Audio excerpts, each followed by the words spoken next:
प्यारे बुज़ुर्गों, माताओं, भाई और बहन, हम सब खुशकिस्मत हैं कि महापुरुषों की वाणियाँ हम सबके पास हैं। महापुरुष जब भी धरती पर आए, असलियत क्या है, ज़िंदगी कैसी होनी चाहिए, किस नज़रिए से हमें ज़िंदगी जीनी चाहिए, वो समझाते चले आए हैं। संदर्शन सिंह जी महाराज, जिन्होंने प्रभु को पाने के रास्ते के बारे में, इस ज़िंदगी के बारे में बहुत कुछ लिखा है, जब उनके लफ्ज़ हमें पढ़ने को मिलते हैं, समझने को मिलते हैं, तो हमारा नज़रिया खुद ब खुद उनके माफ़िक होना शुरू हो जाता है। अगर हम अपने कदम महापुरुषों के बताए हुए रास्ते पर बढ़ाएंगे तो हम अपनी मंजिल को ज़रूर पा लेंगे। हम कैसे जीते हैं और कैसे हमें जीना चाहिए, ये महापुरुष हमें खोल खोल कर समझाते चले हैं। इंसान की ओर जब हम ध्यान देते हैं तो हर एक इंसान की कोशिश होती है कि उसकी नॉलेज बढ़े, उसका ज्ञान बढ़े, जिसे जनरल नॉलेज कहा गया है। हम हर एक चीज़ को जानना चाहते हैं, समझना चाहते हैं, तो इंसान के अंदर एक इच्छा रहती है कि मैं कुछ और देख के आऊँ, कि देखूं कि वहाँ ज़िंदगी कैसी है, शायद मेरे से ज़िंदगी वहाँ बेहतर होगी। और बहुत से लोग तो अपने घर बार छोड़ के अलग देशों में जाके सेटल भी हो जाते हैं। उन्हें लगता है कि शायद वहाँ पर बहुत उन्हें अच्छी ज़िंदगी मिलेगी। तो बहुत से लोग जब दूसरी जगह जाते हैं तो वहाँ ही टिक जाते हैं, और फिर जैसे जैसे हमारी ज़िंदगी बढ़ती है तो हम देखते हैं कि हमारे अंदर वो भाव नहीं आते कि हमने बहुत कुछ देख लिया, अब रहने दो। उम्र बढ़ती चली जाती है तो इंसान और भी कहता है मुझे इसका भी पता लग जाए, मुझे उसका भी पता लग जाए, मुझे ये भी आ जाए, मुझे वो भी आ जाए, और पूरा ध्यान हम बाहर की दुनिया को जानने के लिए लगा देते हैं। तो महापुरुष जब इस धरती पर आते हैं तो हमें समझाते हैं कि एक जहाँ और भी है, ये जहाँ ये दुनिया जिसे हम असली समझते हैं, जिसकी हम जानकारी पा रहे हैं, उसके आगे और जहाँ भी हैं। हम लोग जब स्पेस ट्रैवल शुरू हुई कोई 50 साल पहले, शायद उससे भी पहले, तो बड़ा खुशी से देखा करते थे कि कैसे स्पेसशिप जा रहा ऊपर। और पहले तो वो स्पेस में जाके चक्र लगाता था, देख फोटो में कहते थे कि भाई दुनिया कैसे लग रही है और प्लैनेट्स कैसे लग रहे हैं, जहाँ जहाँ तक वो पहुँच पाते थे। और फिर फाइनली मून पर, चंद्रमा पर जाकर इंसान ने कदम रखा। अभी रिसेंटली भी चंद्रमा पर स्पेसशिप्स गई हैं, और भी कोशिश हो रही है मार्स को जानने की, और जितने और प्लैनेट्स हैं उनका हमें ज्ञान हो। और वहाँ जो एस्ट्रोनॉट जाते हैं उन्हें बहुत मेहनत करनी पड़ती है, तो उनका फिज़िकली शरीर बड़ा तंदुरुस्त होना चाहिए। कितने साल वो प्रैक्टिस करते रहते हैं। थोड़े से ही हैं जो कि चुने जाते हैं उस यात्रा पर जाने के लिए।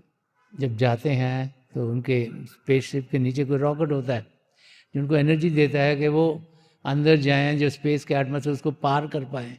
वहाँ से वो कुछ रॉकेट अलग होता है, स्पेस अलग होती है, अलग अलग तरीक़ों से वो फिर चंद्रमा तक पहुँच पाए। और प्लैनेट्स की भी जानकारी की, कुछ स्पेसशिप सब हैं भी जो कि वहाँ पर ही टिकी हुई हैं, जो कि मायना करती रहती हैं कहाँ पर क्या हो रहा है, फ़ोटो लेती रहती हैं। तो इंसान की कोशिश होती है कि इस दुनिया की हम जानकारी करें। अगर दिल्ली में बैठे तो समझता है इंसान मुंबई में क्या हो रहा है, वो पता है मुंबई में जो बैठा है उसको लगता है चेन्नई में क्या हो रहा है, जो चेन्नई में बैठा हो सोचता है वो हैदराबाद में बड़ा अच्छा हो रहा है, वहाँ बैठा हो कहते नहीं नहीं गुड़गांव जाएंगे। हम लोग ना नई नई जगह ढूंढने की कोशिश करते हैं क्योंकि हमें लगता है कि वो हम वहाँ गए नहीं, वो अच्छी होगी जगह, उसको देख के आए तो सैर कर गए। तो ये जो कशिश हमारे अंदर है इस दुनिया की जानकारी पाने की, उसको महापुरुष हमें समझाते हैं कि अगर जानकारी पानी है तो किसकी पानी चाहिए। और जब हम यहाँ बाहर जाके देखते हैं चीज़ें, जैसे हम यहाँ से ग्रीस गए और वहाँ की हम मॉन्यूमेंट देखते हैं जो कि कई हज़ारों साल पुराने हैं, तो हमें अच्छा लगता है। एक किस्म का मॉन्यूमेंट देखते हैं, दूसरा देखते हैं, तीसरा देखते हैं। लंदन चले गए, कोई बिग बेन देख रहा है, कोई और चीज़ें लंदन की देख रहा है। पेरिस में चले गए तो वहाँ पे आईफल टावर देख रहे हैं। अलग अलग चीज़ों को हमें लगता है ये अलग चीज़ है, बड़ी खूबसूरत बनी हुई है, ये भी मैं देखूंगा बड़ा अच्छा लगेगा, वो भी देखूंगा बड़ा अच्छा लगेगा। ये क्योंकि हर एक चीज़ हमें अलग अलग बनी हुई दिखती है और हमें लगता है कि बन कैसे गई। अगर इंडिया में भी ट्रैवल करो तो कई चीज़ें जो काफ़ी समय से बनी हुई हैं उनको भी देख के मार्वल लगता है कि टेक्नोलॉजी उस वक्त उनके पास कैसी होगी कि इतनी उन्होंने सीधी चीज़ें बना दी। एक टेम्पल था जो ऊपर से पहाड़ को काट के बना हुआ था। तो अलग अलग चीज़ें इंसान जब देखता है उसको सब अलग अलग लगता है, सोचता है ये कैसे हो गया, वो कैसे हो गया, तो बड़ा अच्छा काम उन्होंने किया। और सोचते हैं ये भी अलग है, वो भी अलग है, वो भी अलग है, वो भी अलग है। तो संत दर्शन सिंह जी महाराज हमें अपने अनुभवों से उन्होंने क्या पाया वो इस शेर में समझा रहे हैं। 2 लाइनों का शेर है जिसके ज़रिए हमें समझा रहे हैं कि हम लोग जो दुनिया की चीज़ों में सब चीज़ अलग देखते हैं। हम तो कहीं और देश में जाएंगे, भाषा भी अलग है, उनके कल्चर भी अलग हैं, खाने पीने के तरीके भी अलग हैं, कपड़े भी अलग पहनते हैं, तो हमें सब चीज़ अलग अलग लगती हैं। हम सोचते हैं ओह हम तो ऐसे हैं, वो वैसे हैं। तो संत दर्शन सिंह जी महाराज फरमा रहे हैं कि जो उन्होंने जब यात्रा की तो क्या पाया, जब उन्होंने ज़िंदगी जी तो उनके क्या अनुभव हुए, ताकि उनके अनुभव जो कि वो अपने शब्दों में हमारे लिए छोड़ गए हैं उनसे हमें कोई समझ मिले, कोई रास्ता मिले, ताकि हम अपनी ज़िंदगी को सही तरीके से गुजार पाए। हम इंसान हैं, इंसान होने के नाते ये बहुत ज़रूरी है कि हम सिर्फ बाहर की चीज़ों में ही ना फंसे रहें। इस समय जब हम जी रहे हैं तो हम मन इंद्रियों के घाट पर जी रहे हैं। इन आँखों से हम देखते हैं जो कुछ जड़ता का बना हुआ है, अलग अलग चीज़ें देखने को मिलती हैं, सब कुछ हमें लगता है अलग अलग है। कानों से सुनते हैं आवाज़ें इस दुनिया की भी अलग अलग सुनाई देती हैं, हर एक के बोल अलग अलग होते हैं, और इंसानों के आगे जानवरों के ज़रिए जो आवाज़ आती है वो और भी अलग अलग होती हैं।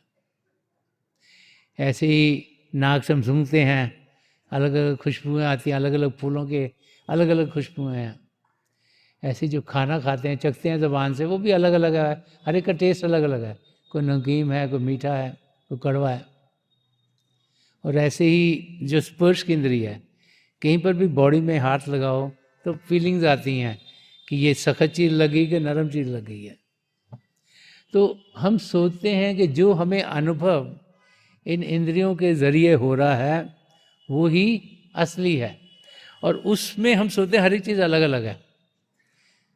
जब इंसानों को देखते हैं, कोई एक भाषा बोल रहा है, कोई दूसरी बोल रहा है, कोई तीसरी बोल रहा है, वो सब हमें अलग दिखाई देते हैं। जब हम जहाँ भी रहते हैं, आजकल बड़ी बड़ी सिटीज़ में बहुत से भाई बहन रहते हैं, कहीं भी आप ट्रैवल करो, कार में जाओ, कहीं जाओ, बिल्डिंगें सब अलग अलग अलग बनी हुई लगती हैं। इस देश से कहीं बाहर जाओ, जैसे ट्रैवल करते हैं हम आउटसाइड ऑफ भारत, बाहर चले गए कहीं पर, चाहे हम मिडल ईस्ट में गए, चाहे हम यूरोप में गए, चाहे अमेरिका गए, साउथ अमेरिका गए, ऑस्ट्रेलिया गए, अफ्रीका गए, सब चीज़ अलग अलग लगती है। तो हम यही सोचते सोचते ज़िंदगी गुजार देते हैं कि ये भी अलग है, वो भी अलग है, वो भी अलग है, वो भी अलग है। तो महापुरुषों का नज़रिया क्या है, वो संत दर्शन सिंह जी महाराज में इस शेर के ज़रिए समझा रहे हैं। तो संत दर्शन सिंह जी महाराज फरमा रहे हैं कि सरजमी दर सरजमी मेरे लिए उसका जमाल, कि सरजमी दर सरजमी मेरे लिए उसका जमाल, आसमां दर आसमां मेरे लिए दीदार दोस्त। आसमां दर आसमां मेरे लिए दीदार दोस्त। तो संत दर्शन सिंह जी महाराज इस पहली लाइन में फरमा रहे कि सरजमी दर सरजमी मेरे लिए उसका जमाल। तो संत दर्शन सिंह जी महाराज फरमा रहे हैं कि जब मैं घूमा, अलग अलग जगह गया, अलग अलग देशों में गया, संत दर्शन सिंह जी महाराज दुनिया से हमें हिंदुस्तान से, भारतवर्ष से बाहर कई बार गए, कई मुल्कों में गए, काफ़ी ट्रैवल किया उन्होंने, और यहाँ भारतवर्ष में काफ़ी ट्रैवल किया। दिल्ली में वो रहते थे ज़्यादातर। तो फरमा रहे हैं कि सरजमी दर सरजमी, जिस पे मैं जो अलग अलग मुल्कों में गया, अलग अलग जगहों पे गया, अलग अलग गया, मेरे लिए उसका जमाल। वो कहते मैंने जो भी देखा, चाहे औरों को लग रहा हो कि अलग अलग किस्म के लोग हैं, अलग अलग भाषाएं बोल रहे हैं, अलग अलग तरीक़ों से रहते हैं, मुझे ये लगा कि सब पिता परमेश्वर के ही खूबसूरती है, कि हर एक के अंदर मैंने प्रभु के रूप को देखा।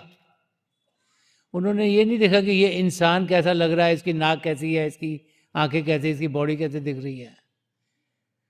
तो वो क्या समझा रहे हैं हमें, कि वो उस दृष्टि से जी रहे थे जहाँ वो हमारा बाहरी रूप नहीं देख रहे थे, जो हमारा असली रूप है, जो हमारा आत्मिक रूप है, जो हमें जान देता है। जब तक वो आत्मा इस शरीर में है तब तक ये शरीर जीवित है। तो वो उस आत्मा को देख रहे थे। वो आत्मा क्या है? परमात्मा का अंश, प्रभु की खूबसूरती, और वो कण कण में समाई हुई है। तो संत दर्शन सिंह जी महाराज एक लाइन में हमें बहुत कुछ समझा रहे हैं। ऐसे बार बार से समझने की कोशिश करेंगे तो रैली में उनकी गहराई, क्योंकि हर एक शेर में है, जब तक उसकी डेप्थ में, गहराई में नहीं जाएंगे, असलियत में वो क्या समझा रहे हैं हमें समझ में नहीं आएगा। तो फरमा रहे हैं कि हर एक चीज़ जो कि इस सृष्टि में है वो सब प्रभु की खूबसूरती का ही रूप है, और हर एक को उसी नज़र से देखना चाहिए। हम जब सोचते हैं ये मेरा है, ये कोई किसी और का है, सोचते हैं नहीं नहीं ये तो हमारे जैसे नहीं है, इनसे हम मिल नहीं सकते। कुछ सोचते हैं ये तो हमारे सोशल लेवल के नहीं है, हम बहुत पढ़े लिखे हैं, वो पढ़े लिखे नहीं, हम बहुत अमीर हो गए, उनके पास पैसे नहीं हैं, हमारे पास पावर है, उनके पास पावर नहीं। तो इंसान जब किसी और से मिलता है उसको किसी दूसरे नज़र से देखता है, अपने आप से अलग देखता है। लेकिन महापुरुष जब भी इस धरती पर आए हैं वो बार बार बार हमें यही समझाते चले आए हैं कि जो कुछ भी यहाँ है, जो हमें दिखता है, जिसका हम अनुभव करते हैं, चाहे उन्हें सुनते हैं, चाहे किसी भी इंद्री के जरिए जो हम अनुभव कर रहे हैं, वो सब प्रभु का ही रूप है। और जब उस नज़रिए से इंसान जीना शुरू करेगा तो फिर जिंदगी प्रेम से भरपूर होगी।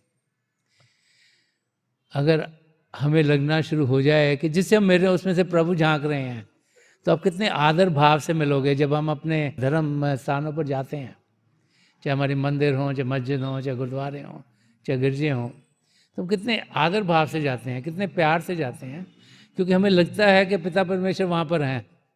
तो जब हम इतने प्यार से वहाँ पर जाएंगे, क्यों? क्योंकि हमें लग रहा है प्रभु है। और अगर उसको हम एक्सपीरियंस कर लेंगे अपनी लाइफ में कि जो भी हम मिलते हैं प्रभु का रूप है, तो हम कितने प्यार से, कितने आदर से उन्हें मिलेंगे, तो जिंदगी खुद ब खुद शांत होगी, खुद ब खुद खूबसूरत होगी, खुद ब खुद हमारी ओर से अगर हमें लगे कोई तकलीफ में उनको मदद के लिए हाथ बढ़ेंगे, और हम देखेंगे कि सारा एटमॉस्फेयर प्रेम से भरपूर होगा। तो संत दर्शन सिंह जी महाराज हमें समझा रहे हैं कि किस किस्म की ज़िंदगी हमें जीनी चाहिए। हम लोग तो बहुत सी बारी सोचते हैं ना, ओहो ये मेरा बन जाए, ये मेरा बन जाए, मेरा हो जाए। और हम घरों में देखते हैं अलग अलग किस्म की तकलीफ़ें पैदा हो जाती हैं, स्पेशली जब प्रॉपर्टी को बदलना पड़ता है। और कितनी कितनी तकलीफ़ें इंसान की ज़िंदगी में आ रही है, क्योंकि इंसान सोचता है मैं अलग हूँ सबसे, तो मैं सबसे बेहतर होना चाहिए। हर एक को ये लगता है कि मैं अलग हूँ, मेरे से तो बेहतर कोई है ही नहीं, तो मुझे सब कुछ मिले, ये भी मेरा हो जाए, वो भी मेरा हो जाए, वो भी मेरा हो जाए। तो संत दर्शन सिंह जी महाराज समझा रहे उस किस्म की ज़िंदगी जीना बेकार है। ज़िंदगी ऐसी जियो जिसमें कि हर एक तरफ हमें प्रभु के ही दर्शन हो। ज़िंदगी ऐसी जिए जिसमें कि हर पल हर क्षण हम जाने कि प्रभु का रूप ही हमारे सामने है। और जब इस किस्म की ज़िंदगी जिएंगे तो हम देखेंगे कि हम अपनी मंजिल की ओर तेज़ी से बढ़ेंगे। क्योंकि जब ऐसा अनुभव होगा कि सब खूबसूरती पिता परमेश्वर की है, तो हमारे अंदर प्रेम के भाव जागृत होंगे सबके लिए। और बार बार बार सारे धर्म ग्रंथ यही समझाते कि जिन्होंने प्रेम किया उन्होंने ही पिता परमेश्वर को पाया। तो संत दर्शन सिंह जी महाराज हमें ये समझा रहे हैं कि हमें प्रभु के प्रेम का अनुभव करना है। ये जानना है कि कण कण में पिता परमेश्वर बसे हुए हैं और उनके प्रेम का हम अनुभव कर सकते हैं। प्रभु ने हमें वो ताकत दी है कि हम प्रेम का अनुभव करें, और जब उस प्रेम का अनुभव करेंगे तो हम अपनी मंजिल की ओर तेजी से बढ़ेंगे। ये ज़िंदगी पिता परमेश्वर ने हमें ये बाहर की चीज़ें ही देखने के लिए, उनके साथ जीने के लिए नहीं दी गई। हमारी आत्मा 84 लाख जिया जून में भटक रही थी। पिता परमेश्वर ने दया की हम पर, उनकी जब कृपा बरसी तो उन्होंने हमें एक मानव चोला दे दिया। ह्यूमन बॉडी को roof and crown of all creation कहा गया कि जितने भी ये 84 लाख जिया जून है, वे सबसे उत्तम चोला इंसानी चोला है, मानव चोला है। क्योंकि इसमें प्रभु ने वो सब पदार्थ दिए जो हमें चाहिए अपने आप को जानने के लिए और पिता परमेश्वर को पाने के लिए। और वही मकसद है इस ज़िंदगी का। हमारी आत्मा 84 लाख जिया जून में भटक रही थी, कभी एक योनि में, कभी दूसरे में, कभी तीसरे में। तो प्रभु ने कृपा की, हमें मौका दिया कि हम 84 लाख जिया जून से छुटकारा पा सकें। ये मानव चोला दिया, इसमें सब कुछ दिया जो हमें चाहिए पिता परमेश्वर को जानने के लिए, पहचानने के लिए, उनसे एक में होने के लिए। तो संत दर्शन सिंह जी महाराज हम समझा रहे हैं कि प्रभु ने देने दी, हमें उन देनों से फायदा उठाना है। अगर हमें देन मिली है और हम उसको इस्तेमाल नहीं करते तो हम उससे फ़ायदा नहीं उठा पाएंगे, और फिर से 84 लाख जिया जून में हमारी आत्मा भटकनी शुरू हो जाएगी।